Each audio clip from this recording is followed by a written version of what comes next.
Hello everyone and welcome to my channel. This is Dr. Mommy Budgets and I am Amanda.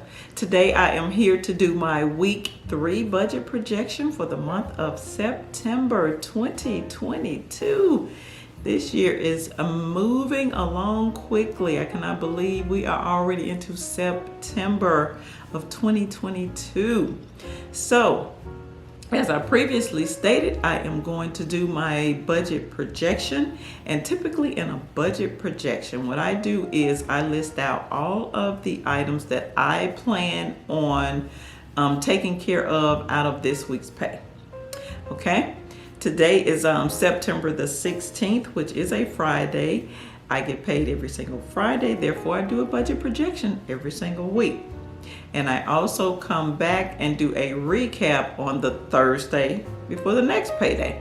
So that's kind of the cycle that I am in. It has been working for me, and hey, if something is working, there's no need to change it. So for those that are new to my channel, welcome. And for those that are not new, welcome back. Here on this channel, I talk about anything that I would like dealing with finances from many different areas. All right, but my main focus is budgeting and saving money and paying down debt. So what I'm gonna do, I'm gonna populate a sheet or a screenshot of my budget projection up on the screen so that you can follow along with me. I'm getting started a little later than normal today, but I do have my coffee here with me, and we are going to get through this as quickly as we possibly can. All right, so now that sheet should be up on the screen, and let's get going. Week 3 budget projection, September the 16th, 2022. The first item is my mortgage for $292, followed by the HOA fees for $6.70. Then we have 2 auto insurances for 3 different vehicles, but the first auto insurance is $106, and then the second auto insurance is $59. Next, we have my life insurance for $21. We have the gas/college tuition account for $25. And for those that are new, what I tend to do is either put that money in one of the children's accounts for gas, or I just send it to the tuition. Now you're going to see that there are some other college amounts on this page, and I'm probably going to think about how I can consolidate some of this, but for right now, division is golden for my brain, so I just divide things out. And the crazy thing is, ladies and gentlemen, when I'm actually moving these monies to different accounts, I actually do it with those small amounts, with the exact amount here. So in other words, there may be a time where I may move 2 different amounts to the same account, but it just keeps me, organized and accurate, and make sure everything goes, all the monies go where they need to go. But I just thought that was hilarious when I would do that. I'm like, you just move money to this account, or you move money to this account previously after moving, money to another account. So it was just weird. So, but hey, we all operate a little differently from each other, but that is just my strategy, and it just makes sure that all the money goes where it needs to go.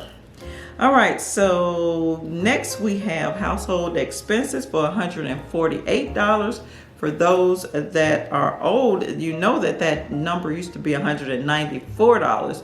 But remember, I did a video on my cash index card system that shows you that my total amount of household expenses has decreased because, the children are no longer in the home.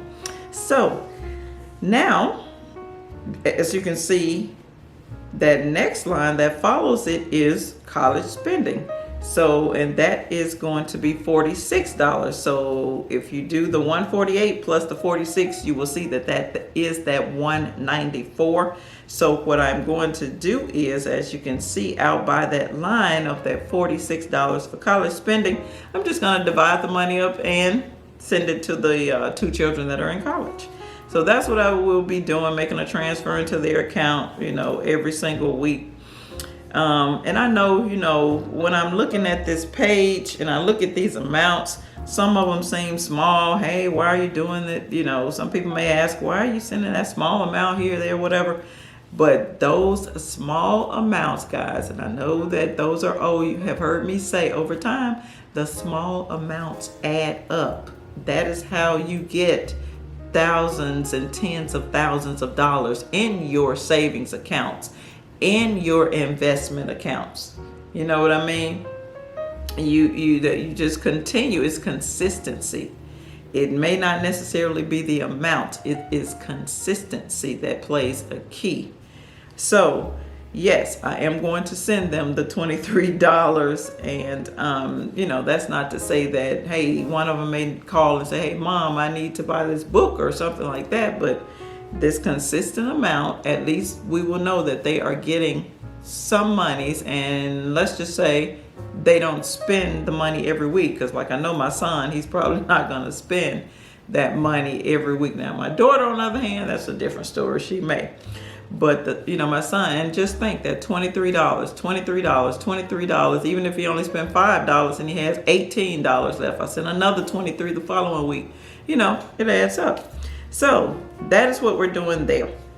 Next, we have the children's savings account for $28.50, followed by a minor Roth IRA account that I opened up earlier this year for the youngest child, that's 16, for $20. So I just send $20 automatically to that account every single week.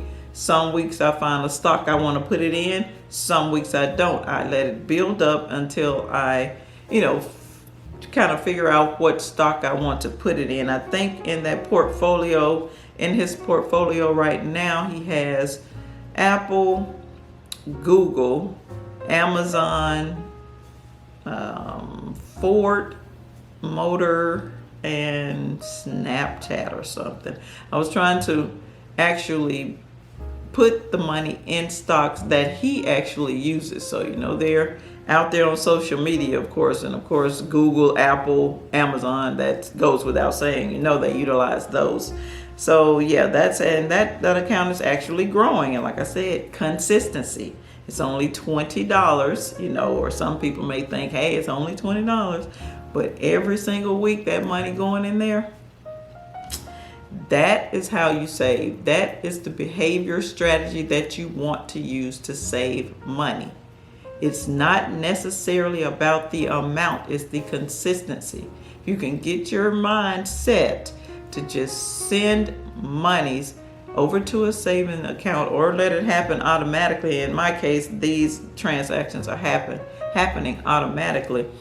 Then before you know it, you look back over there 10 weeks later, 3 months, 6 months later, you're like, wow, I got $3,000 in that account. That's how it gets there.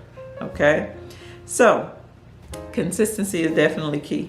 And last but not least, but the cushion amount that I leave in this account is $26. That is monies that I just leave there because I don't like the account to be totally empty.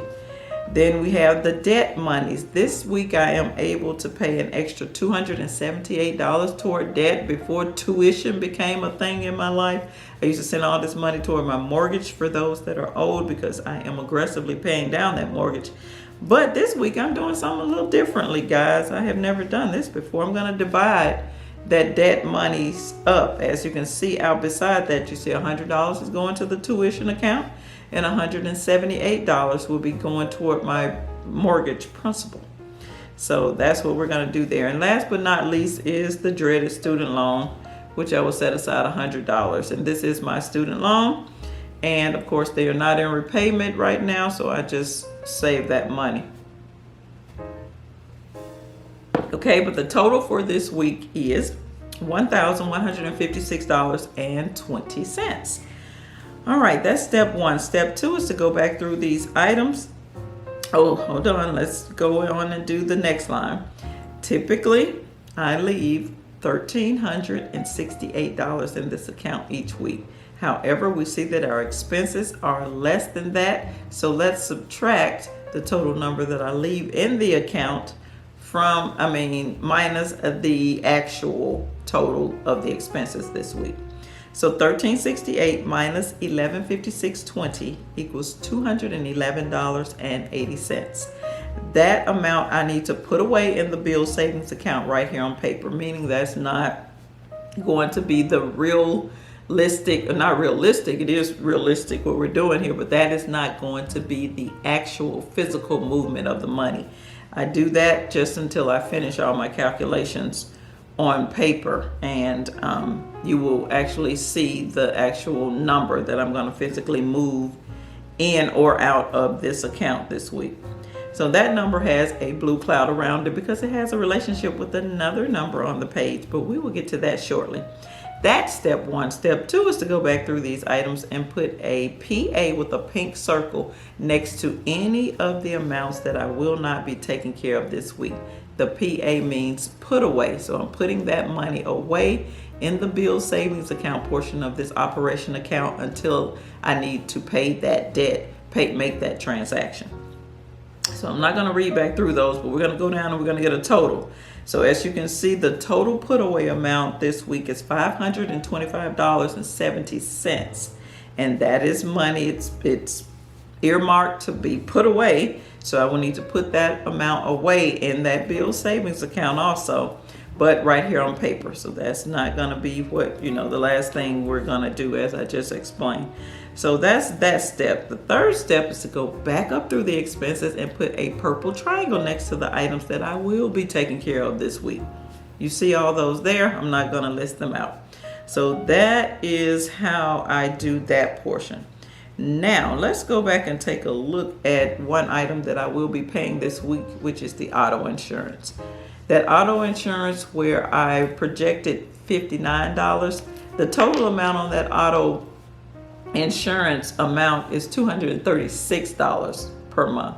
So if I'm only going to project $59 out of this week's pay, I'm going to have to grab the rest of that money. So let's do that calculation. You see it there, $236 minus $59 equals $177. That is the amount that I need to pull out of the bill savings account to help me satisfy that insurance payment. But of course, we're doing that right here on paper until we're done with everything. So that number gets a yellow line under it because it has a relationship with another number. So now let's go back down to the next to the last line, and we are going to add together, in this case, those numbers with the blue cloud around them. We're adding them because both of those amounts need to be put away this week. So $525.70 plus $211.80 equals $737.50. That is the amount that I need to put away in the bill savings account right here on paper for now. All right, so now we're down to the two numbers with the yellow lines under them. If we look back up top, we know we need $177 to help us satisfy the insurance. But we also have this total of $737.50 that we need to do something with. So one amount we need to pull out of the bill savings account, and the other amount we need to put away in the bill savings account. Two different actions, so we would have to subtract those two numbers. Let's look at the very last line so we can wrap this baby up. $737.50 minus the $177 that we need to pull out for the insurance equals $560.50. And yes, this number gets a full yellow box around it because this is actually what I will be doing with my monies this week. I will have to put away $560.50 into the bills savings account portion of this operational account. And that's pretty much it, guys. There you have it. That's the way I do my budget projections every single week. That's how I go through my numbers. I write them out. As you can see, I have an entire notebook, budget projections and budget recaps. So that's how I do my monies. So I would love it if you would subscribe to my channel. Also, let me know what you're doing with your money this week. Give this video a like, and so that we can get it out to more people. This is all I have. This is Dr. Mommy Budgets, where we dream big but start small around here. And I will see you in the next video. Peace.